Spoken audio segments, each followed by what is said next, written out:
Director RGV ఎట్టకేలకు పోలీసుల విచారణకు హాజరయ్యారు. సోషల్ మీడియాలో అనుచిత పోస్టుల వ్యవహారంపై ఆయన్ను ఒంగోలు పోలీసులు ప్రశ్నిస్తున్నారు. అసలు పోలీసు విచారణ ఎలా జరిగింది?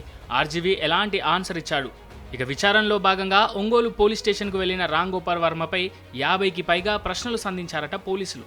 2024 నవంబర్ 10న మద్దిపాడు పిఎస్లో వర్మపై నమోదైన కేసులో ఆర్జీవీకి ఇప్పటికే ముందస్తు బెయిల్ ఇచ్చిన హైకోర్టు దర్యాప్తునకు సహకరించాలని కూడా చెప్పింది. దీంతో విచారణకు హాజరయ్యారు ఆర్జీవీ.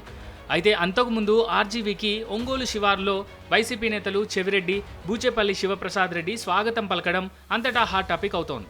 ఇక గత ఎన్నికలకు ముందు టీడీపీ నేతలపై సోషల్ మీడియాలో అనుచిత పోస్టులు చేసినట్లు మద్దిపాడు మండల టీడీపీ ప్రధాన కార్యదర్శి ఎం రామలింగం ఫిర్యాదు మేరకు ఆర్జీవీపై కేసు నమోదు చేశారు పోలీసులు. ఈ కేసు విచారణలో భాగంగా పోలీసులు గతంలో నోటీసులు ఇచ్చినా ఆర్జీవీ గైర్హాజరయ్యారు. దీంతో ఆయన్ను అరెస్ట్ చేసేందుకు పోలీసులు రంగంలోకి దిగగా కొన్నాళ్ల పాటు అజ్ఞాతంలోకి వెళ్లిపోయారు.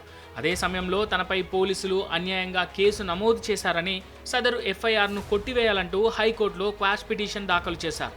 వర్మకు బెయిల్ మంజూరు చేసిన ఉన్నత న్యాయస్థానం పోలీసు విచారణకు హాజరై వారికి సహకరించాలని ఆదేశించింది. దీంతో ఒంగోలు రూరల్ పోలీస్ ముందు విచారణకు హాజరయ్యారు ఆర్జీవీ.